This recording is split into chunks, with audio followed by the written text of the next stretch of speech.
বাংলার পথের বন্ধুরা কেমন আছেন? শুরু করছি আজকের ব্র্যান্ড নিউ এপিসোড। আপনারা জানেন আমরা আপনাদের নিয়ে ঘুরছি সাতক্ষীরায়। সেই ধারাবাহিকতায় আজও দেখবেন সাতক্ষীরার দারুণ দারুণ স্পট। শুরুতে জেনে নিন গত পর্বের কুইজ এবং তার বিজয়ীর নাম। গত পর্বের কুইজ ছিল রাজা প্রতাপাদিত্যের রাজ্যের নাম কি ছিল? সঠিক উত্তর যশোর। সঠিক SMS এসেছে 1733টি। এদের মধ্যে থেকে ভাগ্যবান বিজয়ী হয়েছেন ঢাকা ক্যান্টনমেন্টের রিসালাত। কংগ্রেচুলেশনস। আপনি চলে যান কক্সবাজারের হোটেল প্রাসাদ প্যারাডাইসে প্রিয়জনকে নিয়ে দুদিন দুরাত আয়েশ করে আসুন। আর আমরা এখন চলেছি সাতক্ষীরার শ্যামনগরের নবেকি বাজার থেকে 2 কিলোমিটার দূরে বেড়ালুখি গ্রামে।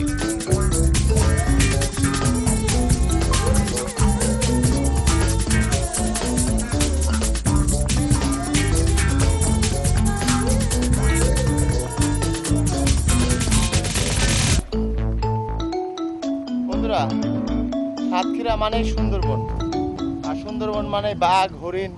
আজকে আপনাদেরকে এমন একজনের সঙ্গে পরিচয় করায় দেবো যাকে বাঘে বেশ খানিকটা খেয়ে ফেলছে, তারপরেও তিনি বেঁচে আছেন। কি খবর হাসমত ভাই, ভালো আছেন? সব ঠিক আছে? তিনি হচ্ছেন হাসমত, যিনি বাঘের মুখের থেকে বেঁচে আসছে, একদম বাঘের মুখের থেকে বেঁচে আসছে, কিন্তু তার মুখটার অর্ধেক নাই হয়ে গেছে। আপনার বয়স এখন কত? আর কত বছর বয়সে আপনার সঙ্গে বাঘের দেখা হচ্ছে? তার মানে আজ থেকে 16 বছর আগে। মনে আছে সেদিনকার সেই কথাটা? হ্যাঁ, আপনি তখন কি করতেন?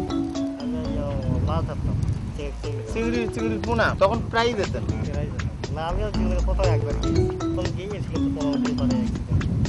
মানে জীবনে প্রথম সুন্দরবনে মাছ ধরতে যে আচ্ছা, 15 দিন থাকার পরে সেদিনকে কথা সব মনে আছে? একটু বলেন আমাদের। আমরা রাত্রি 3 জন ঘুমাইছিলাম এক নৌকাতে, আর আমি ছিলাম মধ্যখানে, দুজন ছিল দুই সাইড। এখন আমি এসেছি খালায় যে ফাঁসাতে, ওই ফাঁসাতে তাকে হাত ঢুকাইছে যে এখন ডাইরেক্ট আমার প্রথম কি টের পাইছিলেন? প্রথম আমি যেন মনে করলাম আমার সাইডে যে আছে সে আমার হাত দিচ্ছে, গেলে হয় হাত আমি সরাই দিচ্ছি, সরাই দেওয়ার সাথে সাথে গ্যাস করি। এখন আমার ওদের গার পথে টেনে নিয়ে যাচ্ছে, ওরাই টেনে আমার হাত পড়ে। এখন আপনি কি করেন? ব্যবসা করি, অন্য কোনো কাজ করতে পারি। এই চেহারা মনে পড়ে আপনার কেমন ছিল? শুধু মনেও পড়ে।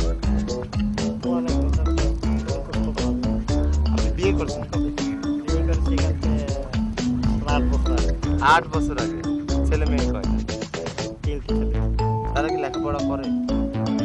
আপনার মুখটা যদি আমরা একটু দেখতে চাই, দেখাবেন? বাংলালিংক বাংলার পথের বন্ধু যারা এখন টেলিভিশন দেখছেন তাদেরকে একটা অনুরোধ করছি, যাদের হার্ট দুর্বল বা যারা এই ধরনের দৃশ্য দেখতে সহ্য করতে পারেন না, তারা একটু মুখটা ঘুরিয়ে রাখেন। আমরা এখন হাসমত ভাইয়ের মুখটা দেখব। হাসমত ভাই কোলে।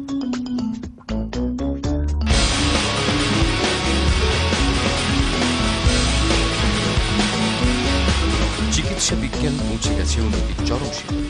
আমরা কি পারি না এই ভাগ্যহত মানুষটির মুখটিকে কিছুটা আগের মতো স্বাভাবিক করে দিতে? আপনার খাওয়া দাওয়ায় কোনো অসুবিধা হয় না? চলাফেরা কেউ যদি মুখটুক দেখে ফেলে তাহলে কি ভয়টাই পায়? খুব কষ্টে চলতে আমার, কেউ হয়তো জানেন না, আমি কারো জানাইনি। আচ্ছা, আপনার কি কেউ কখনো সাহায্য করেনি? সাহায্য আমার করিনি, আমার ছবি অনেক লোক উঠাই নিয়ে গেছে, উঠাই নিয়ে সেই ছবি নিয়ে তারা ব্যবসা